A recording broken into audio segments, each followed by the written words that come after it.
Welcome back to Higurashi When They Cry. Well, we are on the beginning on chapter 10, so we're getting deeper into the story right now. So where we last left off, we read all the tips. So yeah, let's go continue on. Let's see how intense it'll be.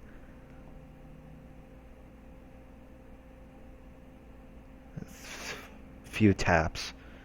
The sound of muffled footsteps stopped in front of the door to my room. A moment of silence, as if whomever they belonged to was ascertaining if I was inside. Of all the things I should have been doing, I continued on with my restless slumber. I was very much conscious, but my body hadn't caught up yet, even with danger bearing down on me from just beyond the door. It was as if I was completely paralyzed, unable to move. Without a doubt, this was sheer terror. Please, just leave. Hey, why isn't my body awake yet? If they came into my room right now, then...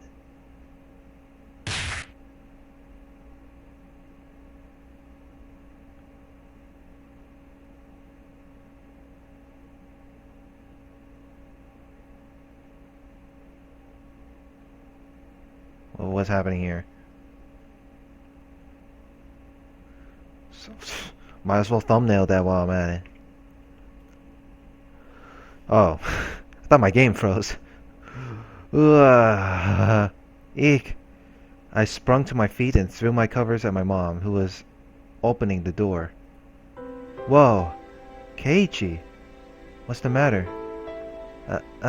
Sorry. I was still half asleep. I thought it was still 1 or 2 a.m. But the morning sun was already streaming through the gap between the curtains. It felt nothing like a morning. Yesterday, I must have fallen asleep right after that. Then I should have gotten a full 10 hours of rest. But it didn't feel like that at all. My internal clock was completely screwed up and my sense of balance felt off. I felt feverish enough that it was clear to me that I was still not well. Well, Keiichi? How are you feeling? Can you make it to school? I was well enough to go, but I wasn't mentally prepared for it. I was still plagued with the terror from yesterday. Yeah, aside of the needle into the mochi trick. If I had swallowed that needle, what would have happened? Or what if it had pierced my tongue? There was undoubtedly a murderous intent, but I don't think that's all it was. If they really wanted to kill me, then there were other, more certain ways to do so. They wouldn't resort to such a dubious method as having me swallow a needle. Meaning, I didn't want to believe it, but going that far was just a threat from Rena and Mion. Aren't you glad you didn't die? But next time we'll use a more assured method. Like that. Something like sending a letter with a razor inside would have been a joke compared to this. Did you make it to the hospital? Did you take your medicine? Yeah, kinda. Something about my mom's dubious gaze bothered me. She seemed more concerned about her son missing 2 days of school rather than him being sick. It was definitely mental fatigue. I wasn't really physically ill. It'll be hard for you to get back on track once your daily routine is thrown off. Come on, get on up. They say wellness is a state of mind. I'd heard that line many times before. I was given an award in elementary school for having perfect attendance, but it wasn't like I was healthier than everyone. Come on, go wash your face. Breakfast is already ready. There isn't much time before Rena-chan comes and gets you. Mom's tone meant I couldn't argue about it, so I had to give up on skipping a second day. By the way, were you the one who got bean paste all over the living room wall, Keiichi? You shouldn't do something like that. Your father was quite angry. I didn't feel particularly guilty for doing it, so I didn't have much of a reaction. Also, Mom didn't question me any further about it. She headed back downstairs after she was certain I was getting up. What Mayon said as she left yesterday, "I'd hate it if you missed school tomorrow," came back and dwelled in the back of my head. What did she mean by that? I didn't even have to really think about it. She was saying, "Don't be absent." Taking that a bit further, it was the same as her saying I should just go about living my life as if nothing happened. If I showed any signs of acting unusual, it would probably result in them making their move. For example, maybe I shouldn't pay attention to someone like Oishi-san enticing me with something unusual. Meaning, if I didn't wash my mouth or did anything differently from the norm, in effect, it would end up flagging myself as someone who was not wanted. And it seems that was something that the girls didn't intend to forgive. So, if I just went along as normal, no harm would come to me. Was that how it was going to be? All that misery I experienced up until yesterday would almost creepily just fade away. It was an enticing deal.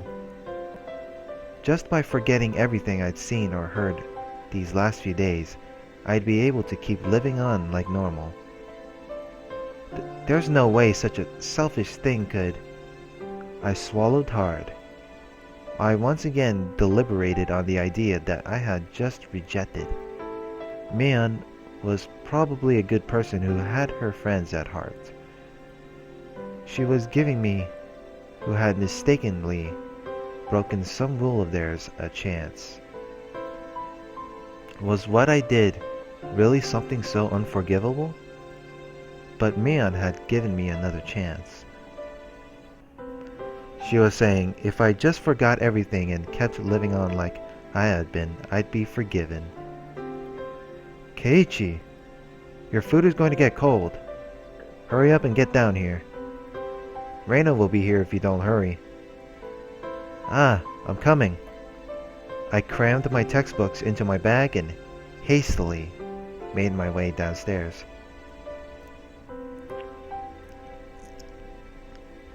I picked at my somewhat bland breakfast. It seemed that I didn't have much time. It was already past when I usually met up with Rena. Given yesterday's events, she'd probably be here in the next 5 minutes. I needed to be ready to head to school by then. I had to forget everything that had happened the past 2 days. Forget it all and return to my normal life. For this to be normal, I'll have to be where I normally meet up with Rena. Today of all days, the rice was dry and hard to get down. Oh, it's ding-dong from the doorbell. I jumped at the sound and dropped my chopsticks. That chime signaled that Rena had arrived. Mom hurried me along. Come on, Rena-chan's already here. Hurry, hurry. My mother's merry smile and my gloomy face were polar opposites. Honestly, I was reluctant to see Rena, who was waiting there on the other side of the door. The Rena on the other side, was it the Rena I knew? I couldn't keep her waiting. I needed to do things as usual. Morning! An invigorating greeting filtered in from across the doorway. I came since Keiichi-kun was a bit late. Will he be okay today, I wonder? The manner in which Rena was concerned was, without a doubt, the Rena I knew. But that was probably only if I reciprocated. Forget everything from yesterday. Pretend as though nothing had happened. Forget about the gruesome dismemberment. Forget about the mysterious deaths that happened the following years. Forget about the people falling to their death, and the terminal illness and suicide, and the lynching, and the disappearances. Forget it. Forget all of it. Forget that Rena and Mion were scary. Of course, forget it all. Forget about everyone. Forget about the mochi, too. Forget, forget, forget.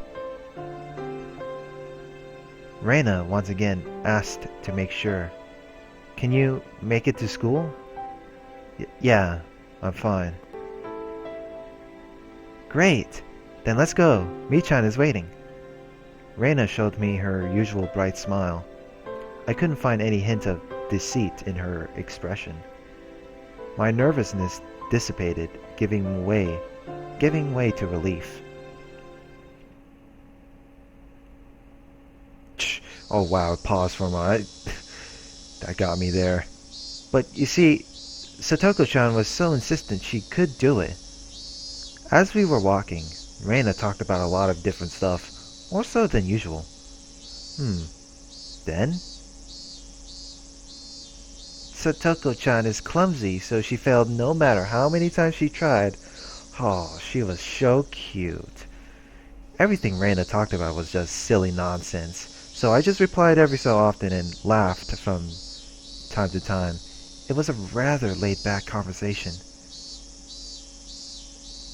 Okay, then what else? We passed by one of our neighbors and they called out to us. Oh my, Keiichi-chan and Reina-chan, aren't you two a bit late today? Mion-chan said she was going on ahead.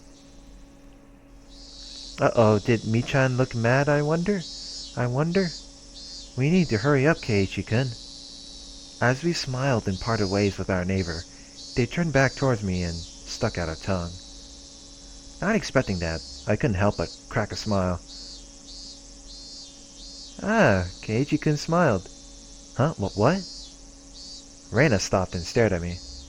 I was thinking that you still hadn't recovered from your cold since you seemed down this morning, Keiichi-kun, but now you seem fine. Fine.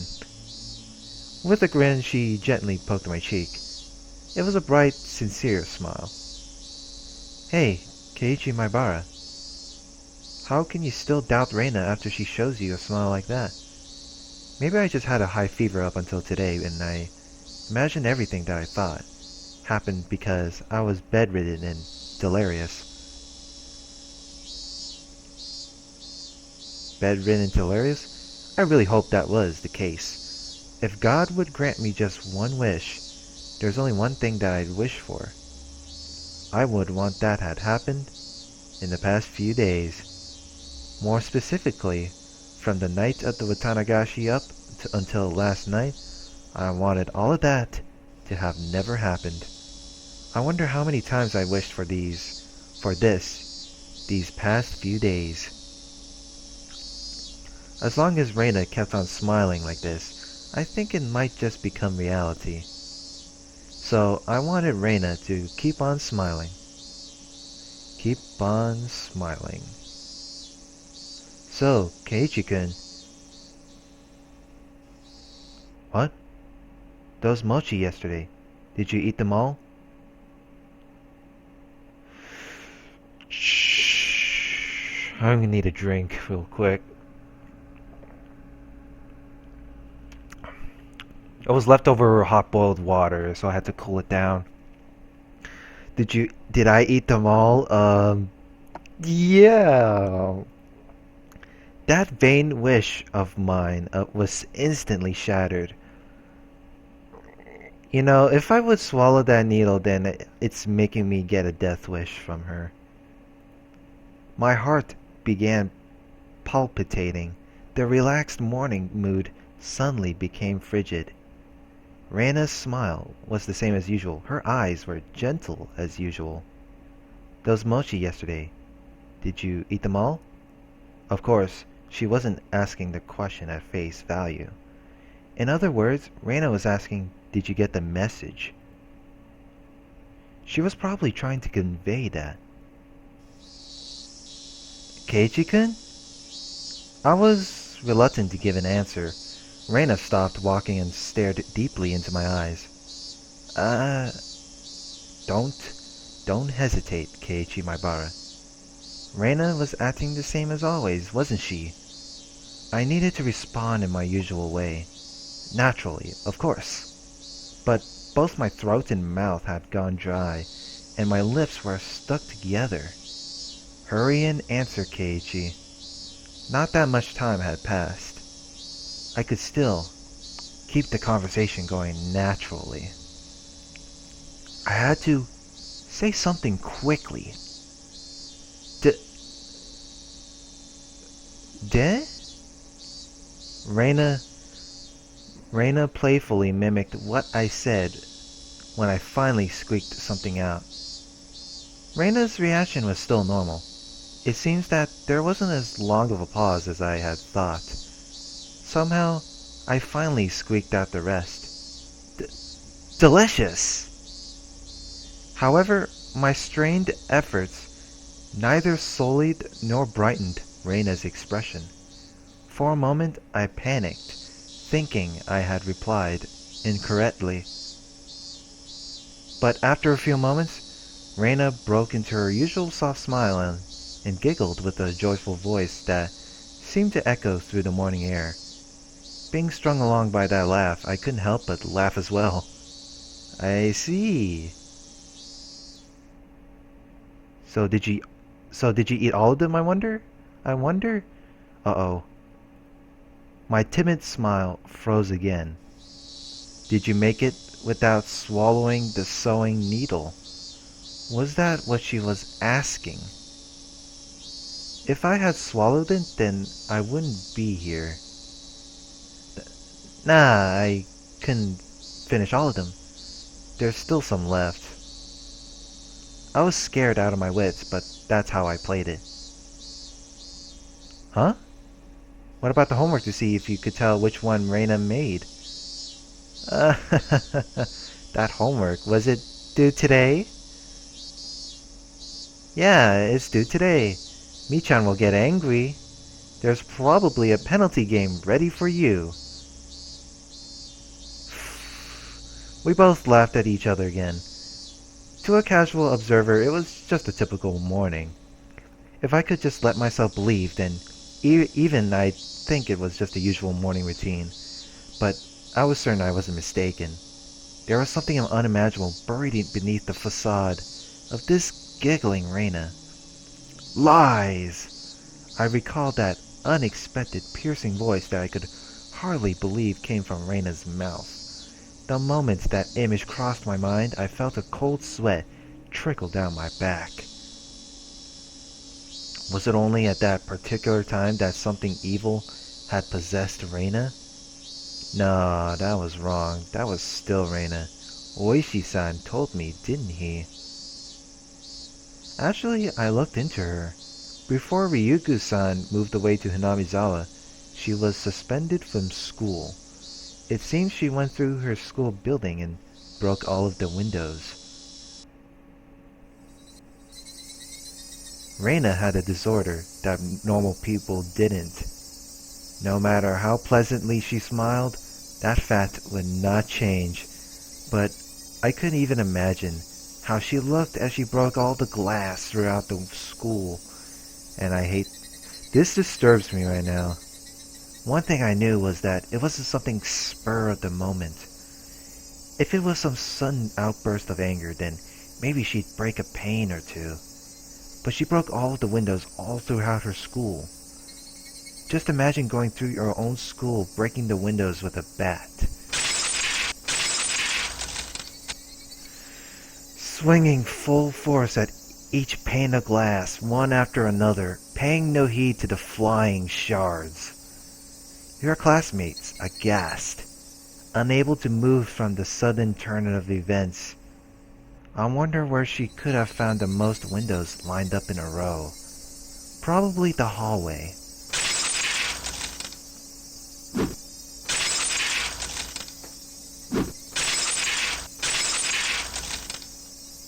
Oh boy.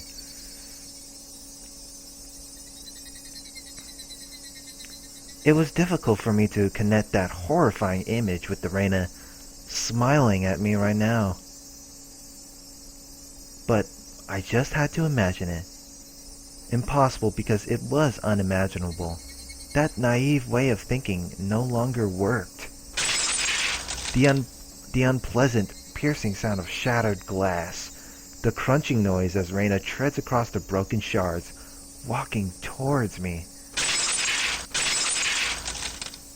Rena's classmates going pale as they forget to even breathe. I wondered what they did as Rena came closer, breaking windows along her path. Did they earnestly try to bring her to her senses by saying something? Or did they jump at her, trying to stop her savagery? Or did they run to the staff room after being directed there by the teachers? Probably none of those. In the face of that blood-curdling sight of Rena busting through window after window, undoubtedly, all they could do was silently clear a path for her. Dumbfounded, just clearing the path for Rena to continue. It was far too violent an act for them to seek refuge by looking the other way. That's not to say they were looking the other way. They were doing the only thing they could to protect themselves. If they had done something differently from the rest, they may have suddenly found themselves as Rena's new target. What would Rena have done to whoever attracted her attention? The answer was obvious. She would have undoubtedly acted according to her whims. Meaning I would, be the next window. Rena staring into my eyes, shards of glass crunching and crackling underfoot as she drew closer. I was also drawn into her eyes, paralyzed.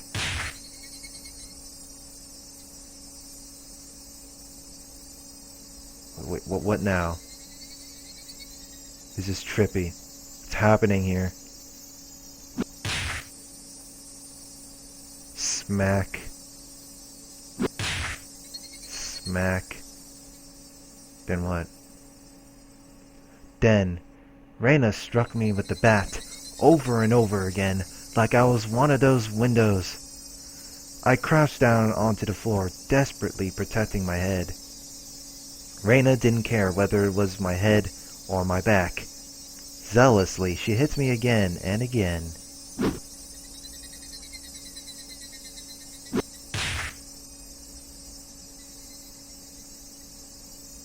What kind of expression was she making as she was doing this over and over again? I peered up to see. Her expression was so indifferent, it was completely unnerving. It's because no matter how many times she struck me, I didn't make as pleasant a sound as the other windows.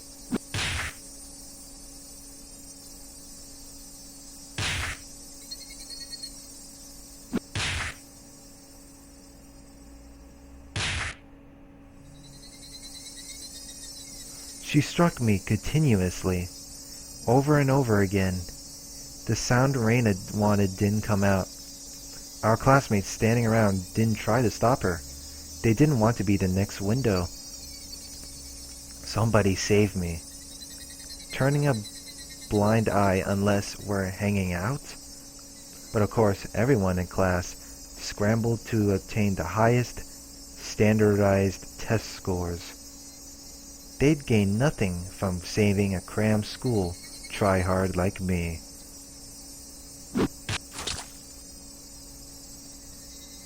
Eventually, there would be a faint sound, similar to when you crack open a walnut, and some sort of reddish-black spray would shoot out.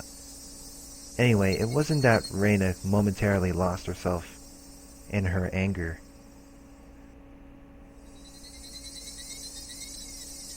After forcing myself to breathe and calming down my heart, I recalled what Oishi-san told me. And in the counselor's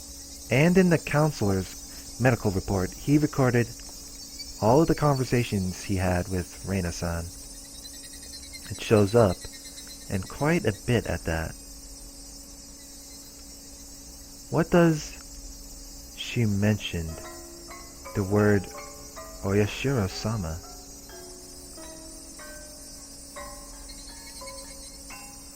Following that, Rena was suspended and had regular examinations at the hospital.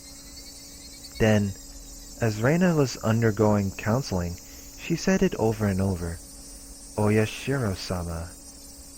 It seems that the Oyashiro-sama she spoke of was like a ghost, appearing in her house every night. Standing over her pillow looking down at her. That was only a piece of their conversation, so I still couldn't see the big picture, but it was by no means a happy little conversation. Then what Rena did, was she saying that ghastly incident was a result of her being possessed by Oyashiro-sama? Up until now, I didn't want to believe in Oyashiro-sama's curse. That's why I wanted to say the mysterious deaths every year happened because of some sort of conspiracy. Every time I talked with Oishi-san, I was more certain that the deaths were the work of men and not of some curse. Except, if it was people perpetrating the incidents, my friends were somehow deeply connected. If I refused to believe that the curse was real, then I would have to believe those who acted the kindest to me were deeply involved in the incidents. Why? How? For what reason? Was Rena?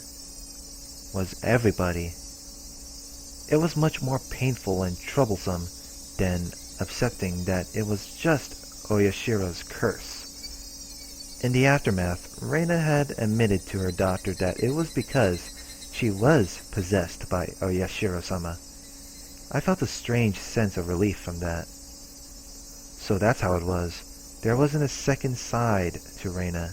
She did that because she was possessed by something strange like Oyashiro-sama.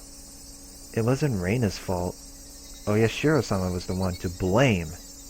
I knew this was all backwards. Refusing to believe there was a curse, I wanted there to be a human perpetrator.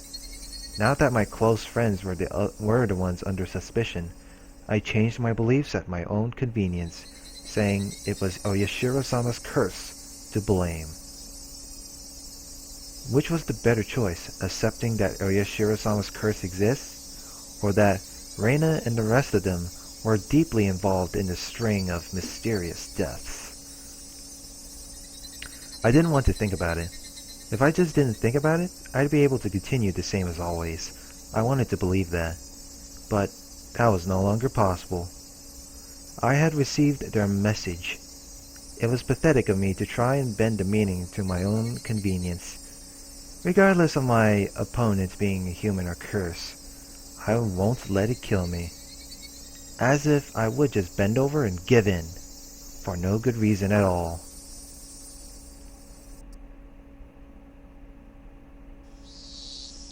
Keiichi-kun? You've been making a really weird face. Why, I wonder? Inhaling sharply upon hearing Rena's voice, I came back to my senses. Before I had realized it, we were already at the entrance. Shaking my head a few times, I exorcised all those terrifying thoughts. No matter how you looked at it, there's no way Rena could have done such terrible things. It was like I was trying to placate myself.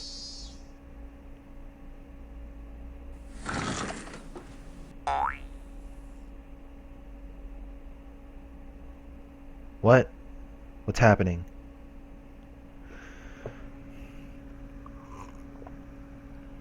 Gotta thumbnail that. As I slid the door open, a blackboard eraser loaded with chalk dropped down on my head the moment I stepped into the classroom. The chalk dust went into my eyes, inducing a brief moment of agony. Oh ho ho ho ho. How befitting for the truant Keiichi-san. Chalk dust, that is painful. Good morning to both of you, Keiichi and Rena. Good morning, Satoko-chan, Rika-chan. Not quite in the mood for it, I didn't really react to Satoko's trap. Satoko braced herself as I passed by. Expecting me to attack her, she seemed a bit disappointed as I simply walked by silently. But what is this? How discouraging indeed. Keiichi doesn't seem back to his usual self yet. Yeah, take it easy on him for today, okay? Suddenly, there was a slap down on my shoulder. It hurt a bit. Hey, Kei-chan, did you get enough rest? It was Mion. My mind was full with the stuff about Rena, but Mion was also a party of interest. Remember, Keiichi, that hawkish gaze from yesterday. Yeah, morning. What's with that energetic What's with that unenergetic greeting? Did you eat the mochi I brought you? Because I ate them, I'm like this. Those words were itching to be blurted out. I really just didn't have the appetite. I ate a few, but quite a lot were left over. Huh? What about the homework? Do you have an answer for which one was Reina's? I can't believe you'd forget your homework, Keiichi-kun. Sheesh. Then we can't help it. Time for your penalty. Flashing a lurid smile, Mion returned to her seat. There was nothing from our exchanges that would cause our classmates to suspect anything was amiss. But of course, anyone listening to our conversations up until this morning wouldn't see anything suspicious. That was why it was so frightening. They acted in a way that regardless of whatever happened to Keiichi Maibara, no one would ever suspect them. That fact had me terrified. Soon the teacher came. After she asked how I felt and took attendance, another dull, ordinary day began.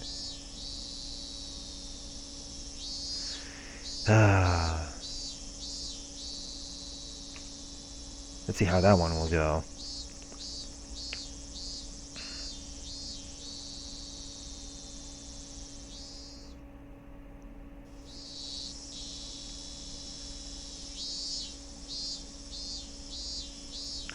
Alright, we'll end it here for now.